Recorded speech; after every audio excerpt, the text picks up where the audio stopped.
President Trump today warned of a caravan of thousands moving through Mexico now on their way to the U.S. border.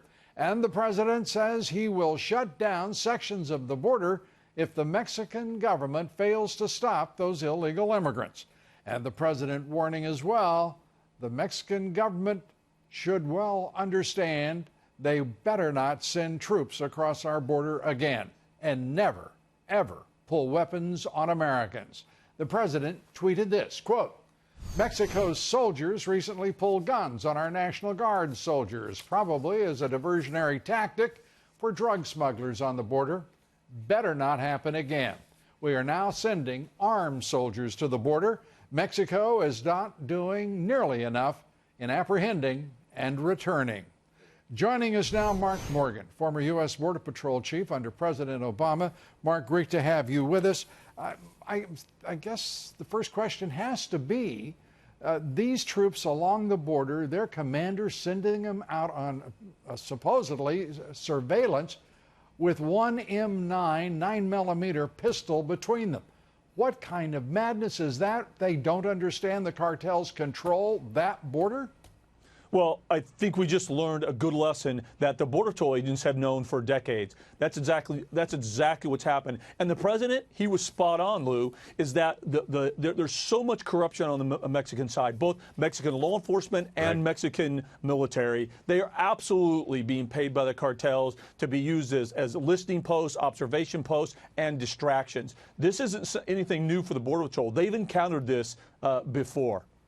They've encountered it. Our soldiers, the president has, I mean, when they hear from the commander-in-chief that this won't happen again, the Mexican government, do you think that they understand it better not happen again? Lou, absolutely, and that's spot on. This president, unequivocally, when he does that, that's why he's got the backing of the Border Patrol and other law enforcement entities. How powerful and strong of a message that is. He told the Mexican government it better not happen again. And I tell you, if it does, I think there's going to be ramifications, and that's why I support this president on this issue.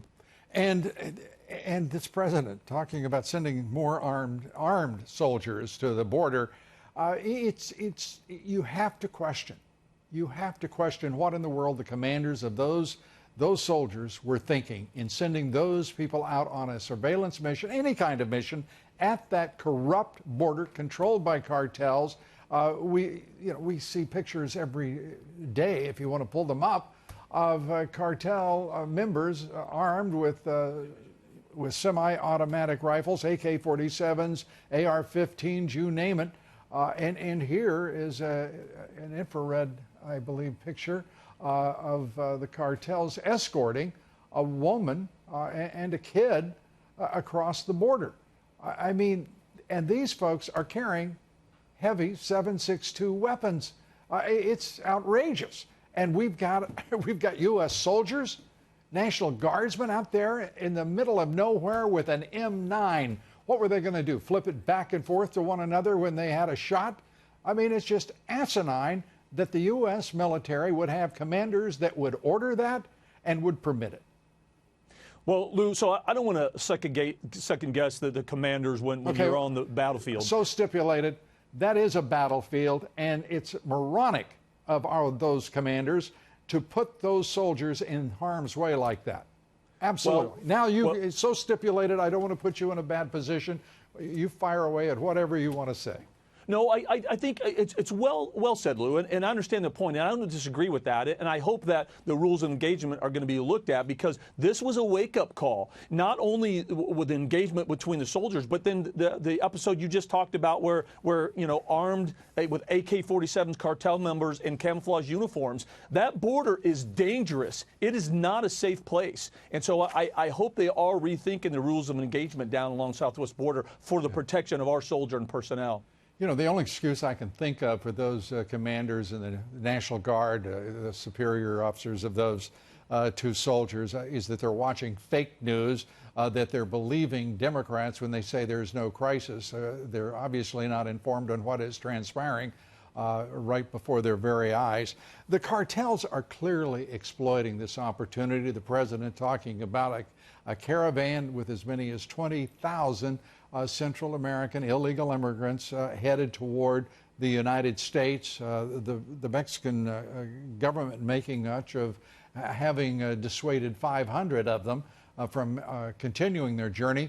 That leaves 19,500 more. The president today has said straightforwardly to Mexico, stop them and stop all of them.